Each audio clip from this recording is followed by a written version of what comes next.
माझं उदाहरण सांगतो. मी कोल्हाटी समाजातला आहे. मी नाचणीचं पोरग आहे. कुणाचं? नाचणीचं पोरग आहे. त्या पाठ्याला बाळासाहेब आंबेडकरांनी शरद पवारच्या नातूच्या विरोधात उभा केलं होतं मला. अरे वा काळीच. अरे जरा बापाचं नाव सांगता येत नाहीये. हे कोल्हाट्याच्या पोराला, नाचणीच्या पोराला शरद पवारच्या नातूच्या विरोधात उभा केलं. या पाठ्यानी पण कुस्ती केली त्याच्यासोबत. चारी मुंड्या चित करायला शेवटला आणलं होतं.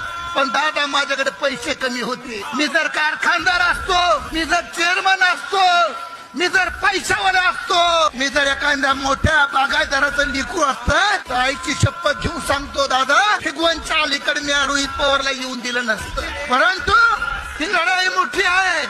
आम्ही गरीब आहोत, आम्ही कष्टकरी आहोत, आम्ही पाण्यात आहोत, आम्ही भटके आहोत. आम्हाला जमीन नाही, घर नाही, निवारा नाहीये. परंतु आम्ही सातत्याने संघर्ष करणारे माणसं आहोत. आम्ही गुलाम नाही तर आम्ही लढणारे माणसं आहोत.